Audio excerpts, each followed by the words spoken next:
Good morning. I'm Sybil Madison, Deputy Mayor for Education and Human Services. I'm here with Dr. Allison Arwady, our Commissioner for the Chicago Department of Public Health.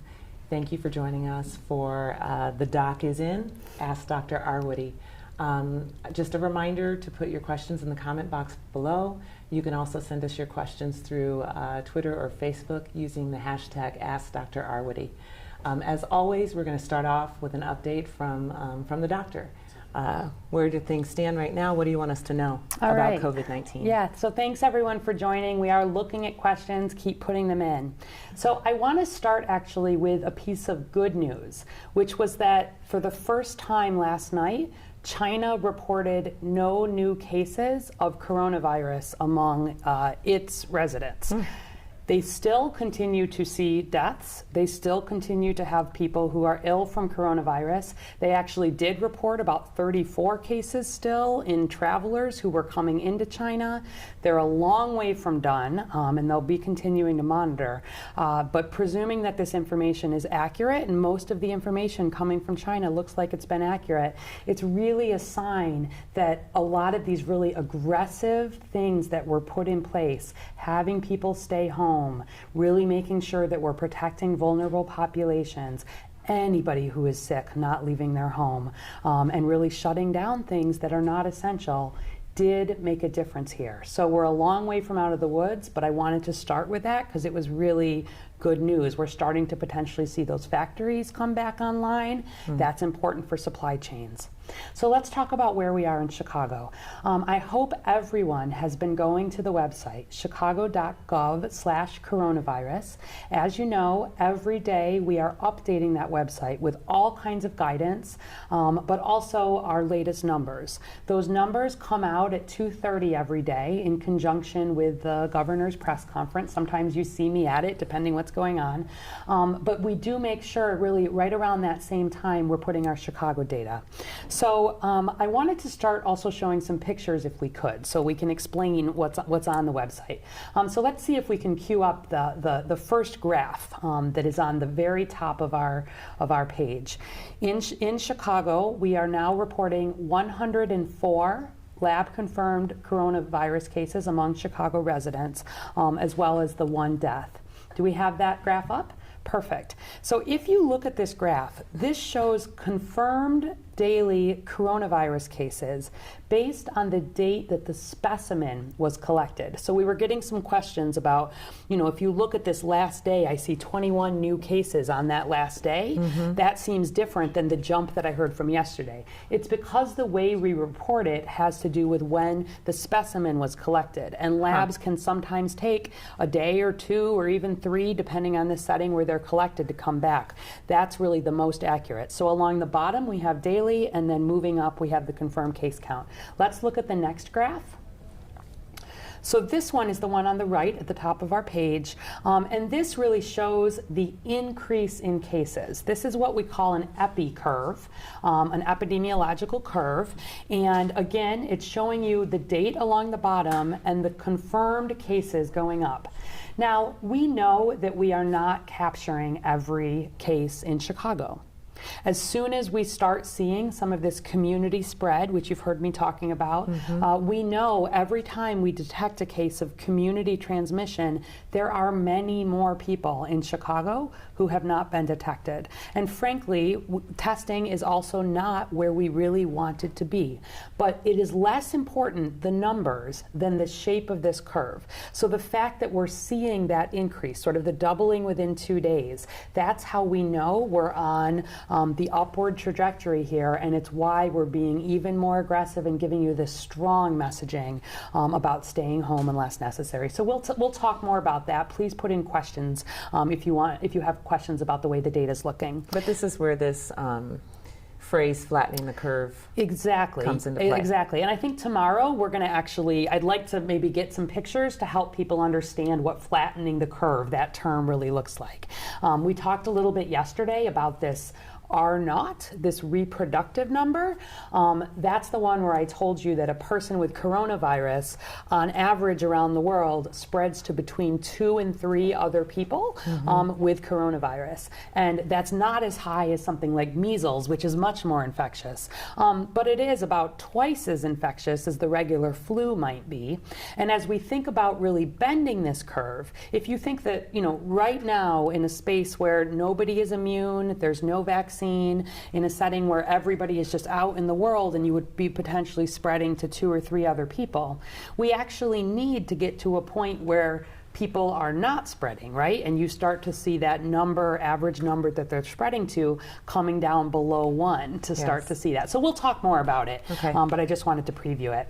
Other than that, the numbers on the data page are fairly straightforward. We've been talking about them every day.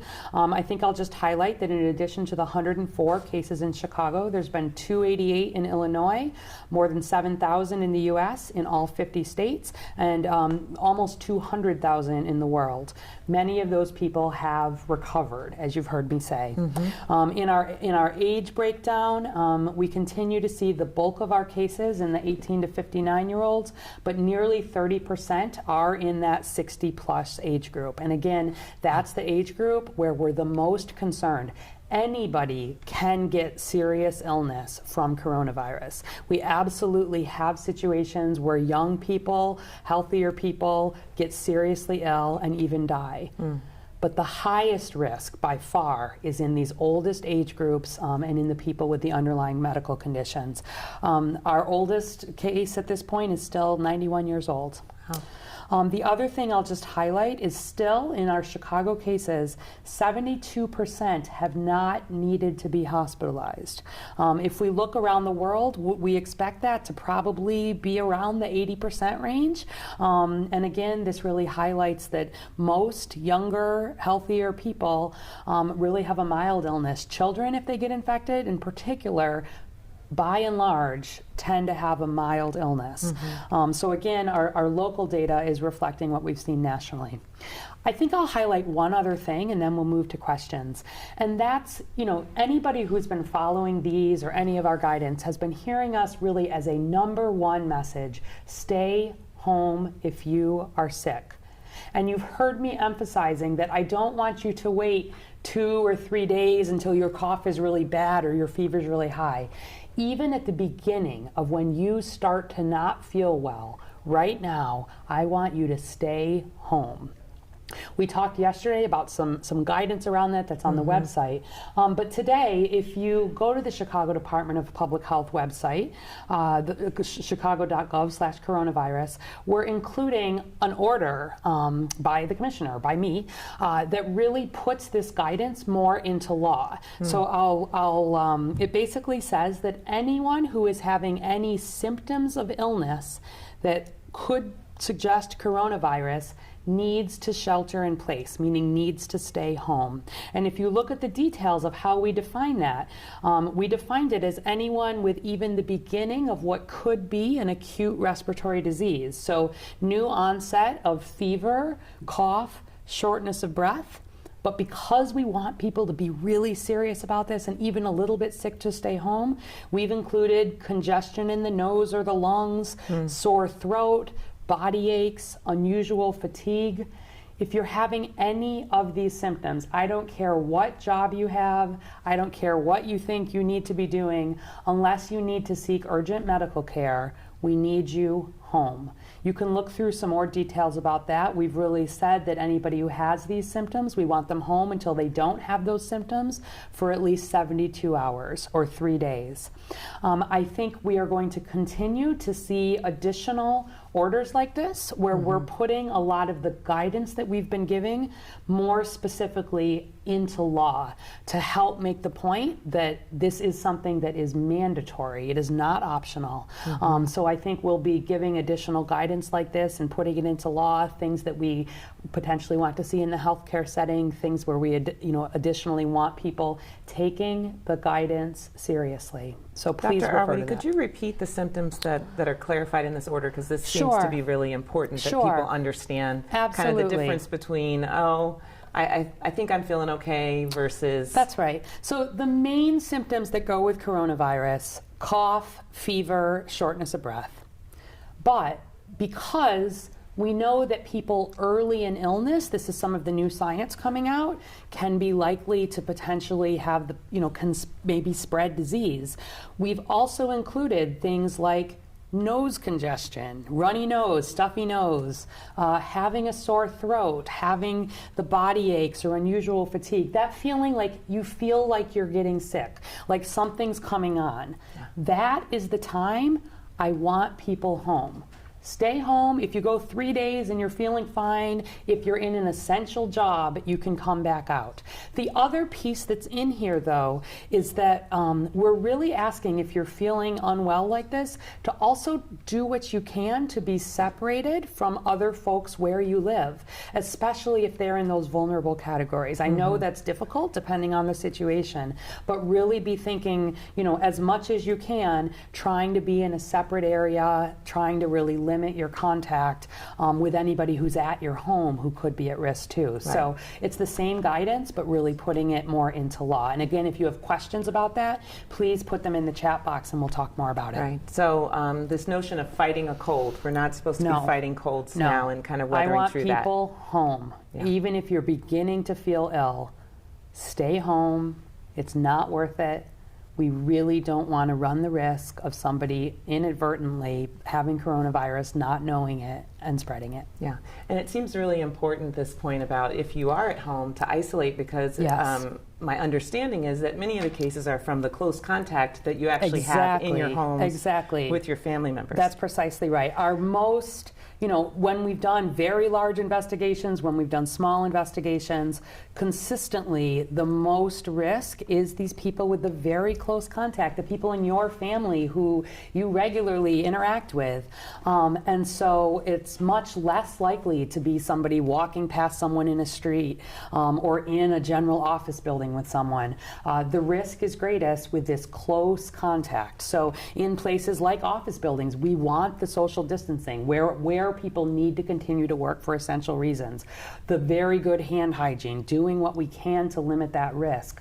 But in the home too, there's ways to do that, especially if there's vulnerable folks. Yeah. Okay. Thank you, Dr. Arwady. Yeah. All right, let's turn to your questions. And again, please keep submitting them in the comment box below and using the hashtag #AskDrArwady. Well, this is an interesting one given what you just said. Janine Stallard-Cafaro from Facebook says, I have a cough and a sore throat and was told that if I wasn't exposed to a confirmed case or traveled, I don't need a test. How do we confirm cases if we don't test people? Great question. Great question. So we talked a little bit about testing yesterday. Were we able to queue up the algorithm for deciding about testing for coronavirus? This is again available on the website. We have a link on there. What do I do if I have symptoms? I might have symptoms of coronavirus. We helped people really talk through this. So if you look on the left, it asks, are you having symptoms like fever or cough or difficulty breathing? Those are the big ones, but even some of these more mild ones. And then we go to a yes, no. Are your symptoms severe? So first of all, if you are not having symptoms, you do not need testing. The test does not work. There is no reason to do it. If you are having symptoms, we then go to, are your symptoms severe? If your symptoms are severe, we want you to call your doctor or 911. And if you read about this on the website, you'll see some of the things where we're concerned about what does severe mean, okay? And if people have questions, we can go into some more detail. But if your symptoms are relatively mild, like it sounds like this person was, a cough, a sore throat, the question is then, are you over 60 or do you have underlying medical conditions like diabetes or heart disease or cancer, these conditions we've been talking about? If you have one of those conditions, we want you to call your doctor to determine if testing is needed. And if you don't, right now, testing is not needed. The most important thing is to stay home for 7 days from the onset of those symptoms and at least 72 hours after symptoms are getting better. We can talk more detail about that. We really want to keep others from getting sick, and if you get a test, we don't actually, there's not a special medicine, there's not a vaccine. If you've got these mild symptoms, really the best thing for everybody, and again, there's a lot of flu still going around Chicago. There's plenty of other illnesses. It's not to say you have coronavirus or not, but in terms of treating you differently, there isn't anything that we treat differently. Let's talk about the testing for a second. We are expecting, and every day you're hearing me say, there's more testing available, and there is, but it's still not at the scale where we would like to see it. You've been hearing the president and at the federal level them talking about having really large-scale testing. I'm hopeful that's coming. February 29th was when the FDA, the Federal Food and Drug Administration, really approved that private and other labs could make tests, and I'm starting to see things. You know, there's a commercial lab that's saying in the next 4 days they're expecting to have at-home mail testing. Yes, You know, I've seen drive-through testing. Yes, and we've done a little bit of that here, and we've done some planning, and we have the ability to do. We have lots of planning and the ability to do some more of that test. But let me help folks understand, even more than not having the specifics of the coronavirus test, we're actually short on the basics like the nasal swabs themselves and the what's called the viral media, what we grow the test in effect. Because there are, for the swabs, there are three big companies that make these swabs. The biggest one is in Italy. Italy is shut down, not producing, not having things happening. We've seen this disruption of supply chains. And so if you think about, you know, say you were going to bake a cake and it's got some sort of really difficult, you know, ingredient, and you have to search hard and far for it. You finally get that ingredient, you go to make your cake, and you're like out of flour. That's a little bit where we are nationally. And so there's a lot of work happening at the federal level. But the recommendations here are solid. They're based on the best thing for you as the patient. We do have other ways that maybe we can talk about tomorrow or the next day for how we monitor the spread of this disease that do not depend on the individual case count, right? The reason we did these aggressive actions early was more about slopes of curves and identifying cases through surveillance, where we have been testing people just coming in with an influenza-like illness, not looking for coronavirus testing, so we have some sense in the population. We'll talk more about that. But please look again. That's the guidance for testing now. We will be quick to update you as more testing is available. But part of the reason our numbers are going up is that we are detecting more cases because more testing is coming online. Got it. So it sounds like Janine, with a cough and a sore throat, if she didn't have any other underlying condition, would not need to be tested. But based on this order that's coming out today, she would need to stay home. We need her to stay home. And obviously if people, and there's details about the warning signs to look out for, we can do some more of this tomorrow because I know it's a lot for people to wrap their head around. But we would want her, it sounds like she reached out to her doctor, which was good, and her doctor said, you know, right now, you know, I don't feel like you need a test, that's good. We're also working with your doctors and with the healthcare system to make sure that some of that messaging is getting out. You know, I hope very soon we're at a point where your doctor can just order you a test like we would for anything else, but because of some of these supply chain issues, we're just not there. And I want to be clear about that. I want people to know that we are prioritizing testing in settings where it's really important. Healthcare settings, long-term care settings, settings where we've got a lot of vulnerable people, settings where there's public health investigations to understand the spread of disease. But for someone with a mild, it could be the flu, it could be the cold, it could be coronavirus, stay home right now. Reach out where you have questions, and we'll keep you informed about where we are on testing. Okay, thanks. This is a question that came in from Facebook.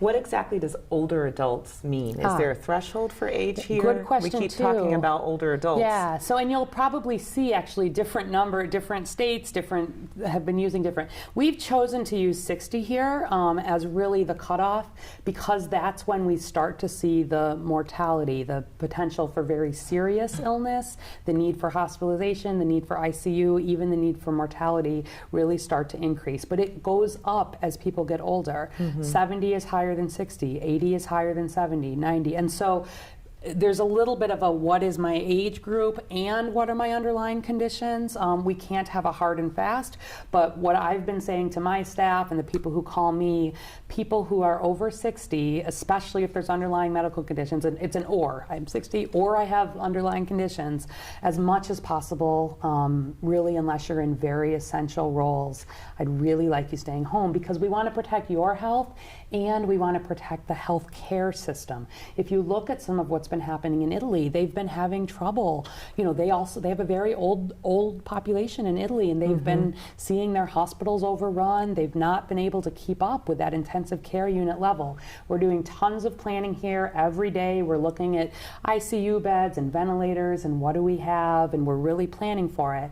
But I want people who are most at risk doing everything we can do as a society to protect them from getting sick, and in doing that, we're also protecting our healthcare system. Is age in this order that you're talking about today, or no? No, this order today is about people who are sick. It does not matter what age you are. If you are sick, we need you home, without exceptions. Got it. At Raf M. Batista from Twitter, used our hashtag Ask Dr. Arwady.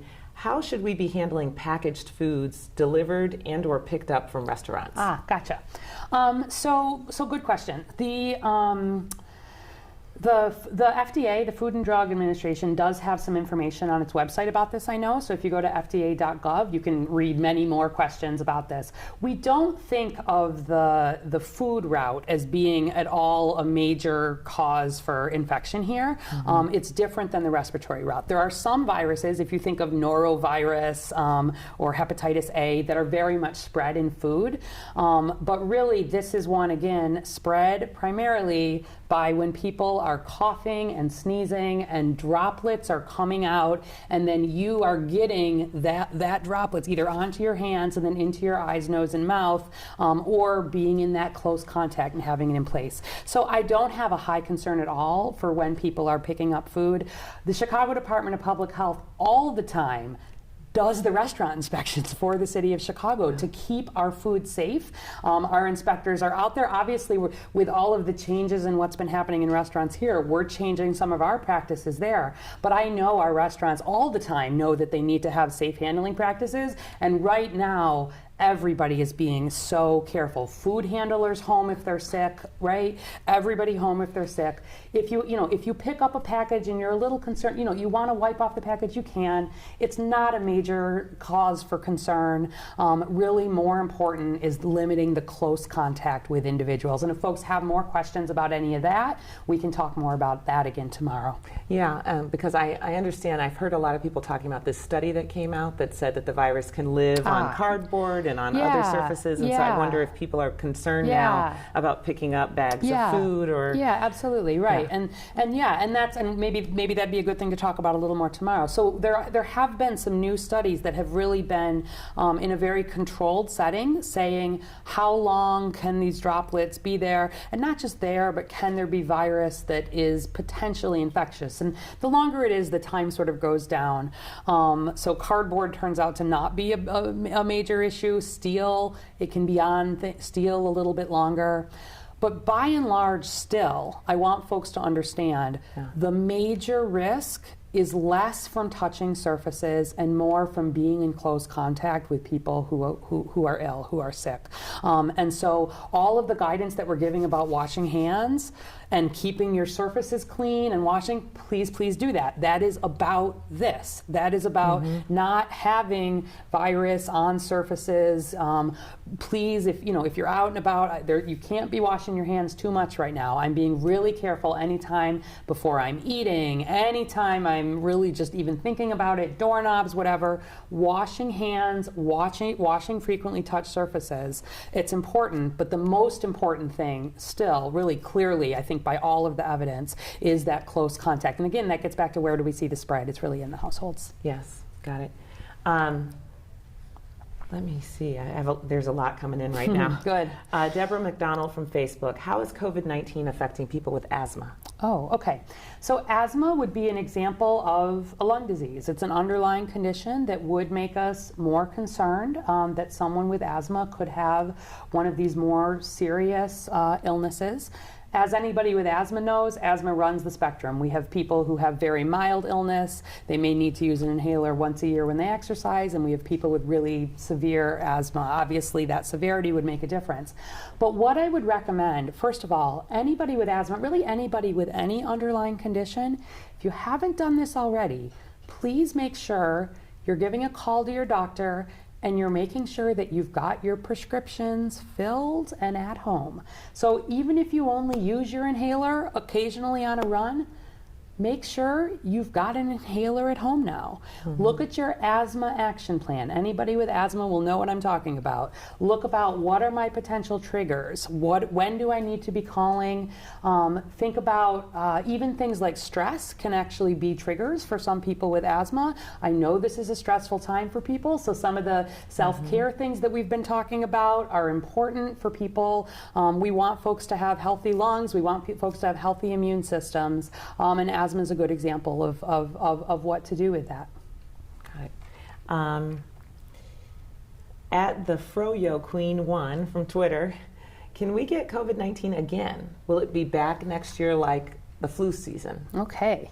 So, man, people have good questions today. I think what she's saying is if you've gotten it once, can you get it again? I understand. So, most likely not. This has been a big conversation. It's a really important conversation. There have been a couple of case reports. Like there was a woman in Japan that it seemed like she'd recovered and then she tested positive. Lots of questions about, did she maybe have a lower amount of illness and it came back? We're still waiting to have widespread antibody testing, which is the blood test, to let you know that you've developed an immune response. But the general consensus among infectious disease experts is that there's no reason to think that this virus is different from all of the other viruses. Typically, when you get a virus, you are then immune to infection from that same virus, certainly in the short term. It's how vaccines work, that the idea is we actually help your body have the immune response so you think you've had it even when you haven't, because the idea is you wouldn't get it again. Let's hit the do we think it's seasonal tomorrow, just because I know we're low on time, so put that on the top of the list. We will. But there's conversations about that, I know. Yeah, I know we're about to close here, and I know Dr. Arwady, you wanted to just give us some things that we can do. Yeah, thanks. Yeah, we were thinking that maybe ending each day with just a short list of here's some things I could do right now. I think it's important for people to feel in control as much as they can. So first, again, it is safe. I know it's kind of a cloudy, foggy day. It is safe to be outside if you are not around other people. Please go out, take a walk, sit on your porch. It is good to be getting fresh air. It is fine for your kids to be playing outside. Exercise is fantastic for physical and mental health. Please try to get some. Also, again, reaching out to somebody you might not normally reach out to. Maybe they're older, maybe they have an underlying health condition. People have needs and they're going to continue to have needs. If you've got older folks, think about, can you teach them how to FaceTime or Skype if that's available? Help them think about how to use some of this technology. Teach them about what that looks like. Help them feel connected. And then finally, maybe just two other things. One is that I actually got my census form over the weekend. The census is when we count everybody here in Chicago. It's how our federal dollars and our federal representation gets determined. There's a million things I could be doing. I filled out my census form right away because I did not want to miss it. We can talk more about it later, but it comes to your house. You can fill it out online. 10 questions, 10 minutes. Yeah, and we may be in a situation where we're not going to be sending census workers out like we normally would. That's right. So right now, I want people to start thinking about filling that out. We'll have more. And then finally, I personally have been really reaching out to some of the organizations I regularly support financially, just that are doing important things here in Chicago. Our nonprofits, our foundations are really stepping up on this. I want to thank them. I know, just as an example, there's a COVID-19 relief fund that the Chicago Community Trust and United Way have set up. Look for examples like this. If you have the means, it's a good time to be sharing some of that for our many people in Chicago who really, we know, don't have a lot of financial cushion. So let's end on the good news that China seems to be on the downturn. We're still on the upswing here. We need people to take it seriously. But we'll be back to answer more of your questions tomorrow. Thanks for joining us.